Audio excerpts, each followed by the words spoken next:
नमस्कार दोस्तों, आज हम लेकर आए हैं इकोनॉमिक सर्वे 2020-21 का, जो हम आगामी परीक्षा में किसी भी कॉम्पिटिटिव एग्जाम में पूछे ही जाएंगे। एक या दो क्वेश्चन तो इससे मिलेगा ही। बीपीएससी में भी एक या दो क्वेश्चन इससे मिलता ही है। ये इकोनॉमिक सर्वे 2022 में प्रस्तुत किया गया था। 25 फरवरी 2022 को तारकिशोर प्रसाद के द्वारा प्रस्तुत किया गया। यह 16वीं इकोनॉमिक सर्वे है। तो इसमें देखते हैं क्या क्या दिया गया है। इसमें सबसे पहले देखेंगे सकल राज्य घरेलू उत्पाद 2020-21 में रहा, वो कितना रहा? 6,18,630 करोड़ रुपया। प्रति व्यक्ति सकल राज्य घरेलू उत्पाद 2020-21 में कितना रहा? 50,555 रुपया। निबल राज्य घरेलू उत्पाद 2020-21 में कितना रहा?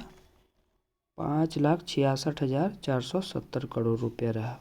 निबल राष्ट्रीय राज्य घरेलू उत्पाद कहने का मतलब है कि नेट जीएसडीपी है ना। प्रति व्यक्ति निबल राज्य घरेलू उत्पाद 2020-21 में कितना रहा? 46,292। सकल राज्य घरेलू उत्पाद में वृद्धि कितना दर्ज की गई है 2020-21 में? तो पिछले साल की तुलना में जो वृद्धि दर्ज की गई है वो 2.5% है। यानी कि जो पिछले साल का जो अमाउंट था वो उससे 2.5% अधिक प्राप्त किया गया है। बिहार सरकार की कुल प्राप्ति 2020-21 के दौरान 1,64,903 करोड़ रुपया है। ये देखिए, कुल जो प्राप्ति है बिहार सरकार की, इसमें आपको दो चीज़ें आती हैं। एक राजस्व प्राप्ति आती है। तो यहाँ पे देख रहे हैं कि आप राजस्व प्राप्ति यहाँ पे देख रहे होंगे कि 1,28,168 रुपया है ना। क्योंकि कुल प्राप्त बिहार सरकार की कुल प्राप्ति जो होता है, इसमें मेनली दो चीज़ों को ऐड किया जाता है, कुल राजस्व प्राप्ति और कुल पूंजीगत प्राप्ति। तो 1,28,168 रुपया है। और यहाँ पे आप देख रहे होंगे कि 1,28,168 रुपया आप देख रहे होंगे। और दूसरी पूंजीगत प्राप्ति कितना है इसका? 36,735। अगर आप ये दोनों को ऐड करते हैं, इसको और इसको ऐड करते हैं, तो आपको एक कितना आ जाएगा अमाउंट? 1,64,903 करोड़ रुपये आ जाएंगे, है ना। उसी तरह है, आप इसको भी निकाल सकते हैं। बिहार सरकार की कुल व्यय, यानी कितने बिहार सरकार ने 2020-21 के दौरान खर्च किए हैं, तो 1,65,696 करोड़ रुपया बिहार सरकार ने खर्च किए। अब ये जो व्यय है इस पर भी कुछ उसी तरह का है। कुल राजस्व प्राप्ति आप यहाँ देख रहे होंगे कि कुल राजस्व व्यय कितना है? 1,39,493 करोड़ रुपया है। और कुल पूंजीगत व्यय कितना है 2020-21 के दौरान? 26,203, है ना। अब ये दोनों को अगर आप जोड़ते हैं तो ये आपको कितना आ जाएगा? 1,65,696 रुपया, है ना। बस ये जो आप याद रखिएगा कि जो कुल प्राप्ति होता है ना, वो होता है राजस्व प्राप्ति प्लस पूंजीगत प्राप्ति। और कुल व्यय क्या होता है? राजस्व व्यय प्लस पूंजीगत व्यय। आपको एक चीज़ और पता होना चाहिए कि जो राजस्व व्यय है उस पर सरकार को कोई भी इनकम नहीं होता है, लेकिन पूंजीगत जो व्यय होता है उस पर बिहार सरकार को इनकम होता है। राजस्व व्यय में जैसे एग्जांपल अगर आपको दे के बताएं तो जैसे कि किसी पेंशन हो गया, किसी पेमेंट हो गया कर्मचारियों का, ये सब राजस्व व्यय में आते हैं। लेकिन पूंजीगत व्यय की बात करें तो रेल, मेट्रो जो भी बनते हैं, इस तरह के इंफ्रास्ट्रक्चर जो भी तैयार होता है, उसमें पूंजीगत व्यय हम लोग देते हैं, उसको यूज करते हैं, है ना। पूंजीगत व्यय में आ जाता है। तो याद रखिएगा, पूंजीगत व्यय हमेशा किसी भी राज्य के लिए या किसी भी देश के लिए वो अच्छा ही होता है, बढ़िया ही होता है। अब देखिए एक चीज़ और यहाँ पे देखिए कि राजकोषीय घाटा 2020-21 के कितना है? तो ये 4.8% है ना। तो ये बिहार सरकार की है, 4.8% डाटा है।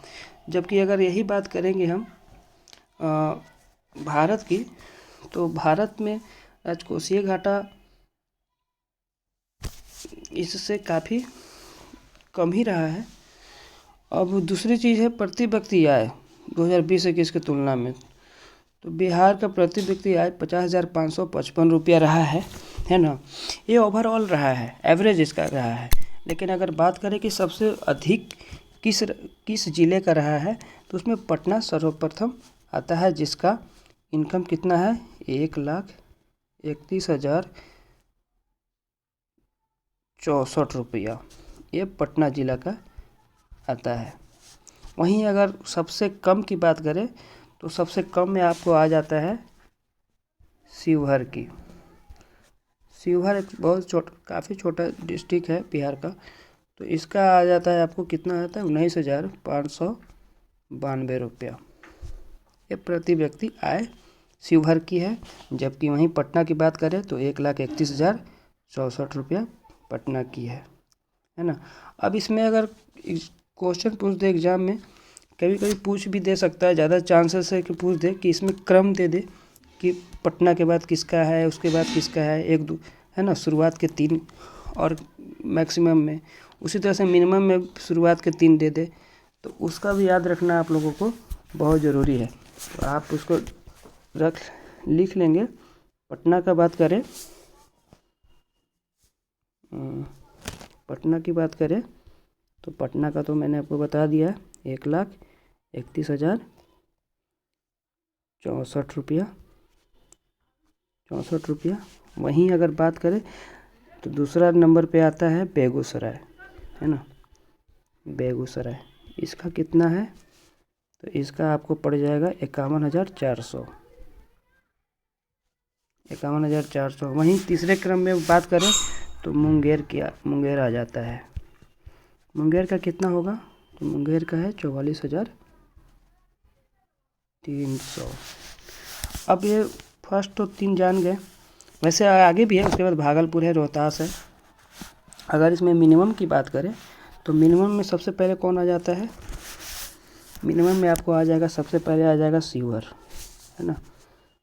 तो शिवहर आ जाता है सबसे पहले, शिवहर हो गया। शिवहर का आपको बताया था मैंने 19,592 रुपया, है ना। वहीं दूसरे क्रम पे आ जाता है अररिया दूसरे नंबर पे आ जाता है, जिसका इनकम कितना है, इसका है 20,600। अररिया का कितना हो जाता है 20,600। वहीं तीसरे क्रम पे क्या है सीतामढ़ी, है ना, सीतामढ़ी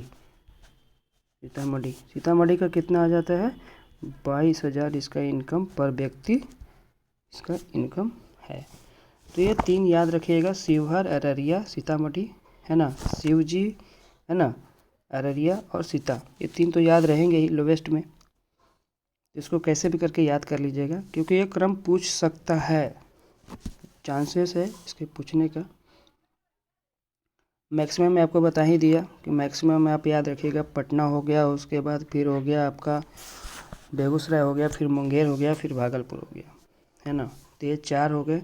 मिनिमम में आपको बता दिया शिवहर है, उसके बाद अररिया है, सीतामढ़ी है, उसके बाद फिर पूर्वी चंपारण आता है। लेकिन 3 याद रखिएगा, मैक्सिमम 3 का याद रखिएगा।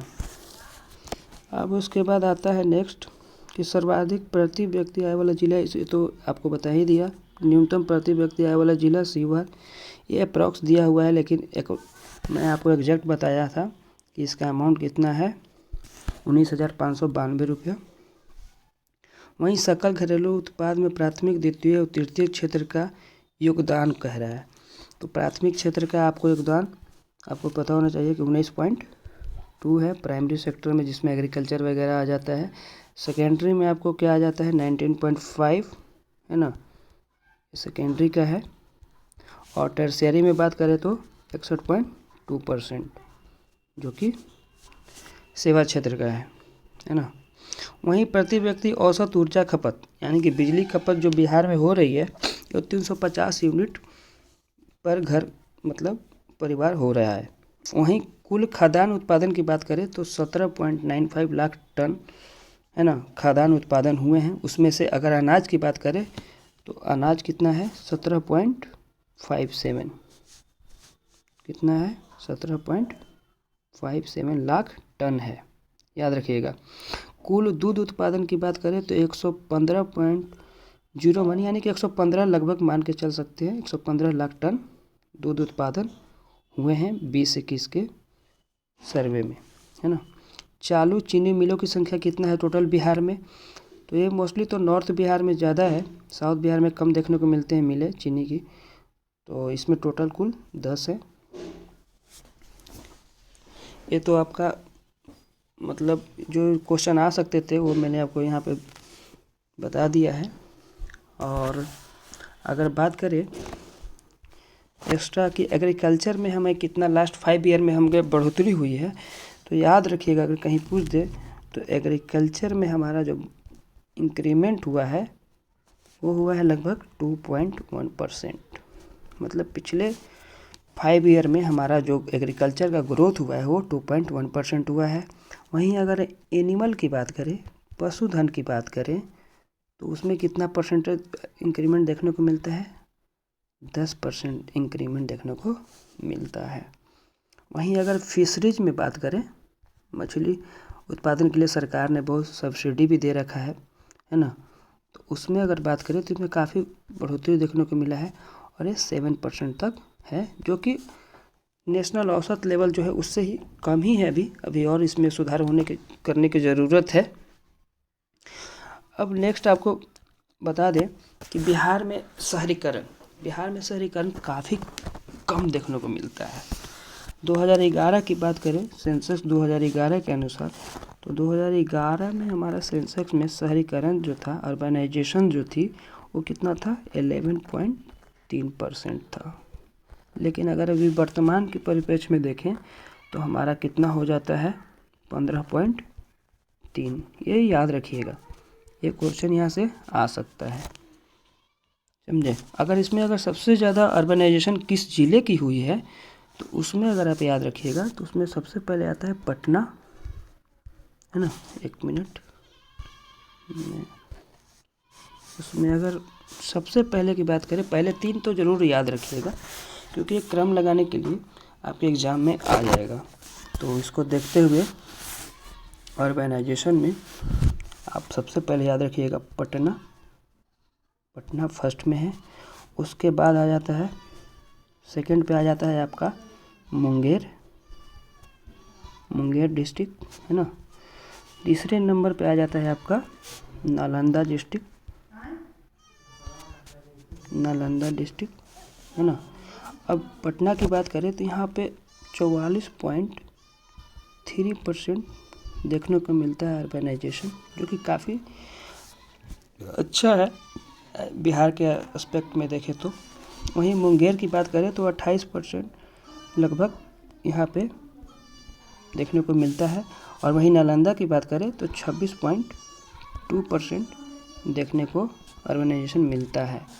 तो ये 25% से, ये तीनों जो ज़िले हैं 25% से एबव देखने को मिल रहा है अर्बनाइजेशन। तो अगर क्रम लगाने को मिल जाए तो याद रखिएगा कि सबसे पहले याद रखेंगे किसका? पटना, फिर मुंगेर, फिर नालंदा। ये बिल्कुल इम्पोर्टेंट है, इसको बहुत ही याद रखिएगा। हम उम्मीद है कि ये क्वेश्चन आ सकता है। अब अगर इसमें अगर हम बात करें तो मुद्रास्फीति, इन्फ्लेशन जो है हमारा बिहार की बात करें, जो इन्फ्लेशन हमारा है वो ग्रामीण इलाकों में हमें देखने को मिलता है। ग्रामीण इलाकों में हमें देखने को मिलता है 2.8%, है ना। वहीं अगर हम शहर की बात करें तो यहाँ पे इन्फ्लेशन हमें ज़्यादा देखने को मिलता है ना। 4.9% देखने को मिलता है। ग्रामीण में 2.8% देखने को मिलता है। वहीं अगर शहर की बात करें तो 4.9 देखने को मिलता है। और अगर ओवरऑल की बात करें, है ना, तो ये संयुक्त रूप से 3.1% देखने को मिलता है इन्फ्लेशन। मुद्रास्फीति जो बिहार की है वो 3.1% है। ये सितंबर 2021 का डाटा है, उसके हिसाब से आपको बता रहे हैं हम।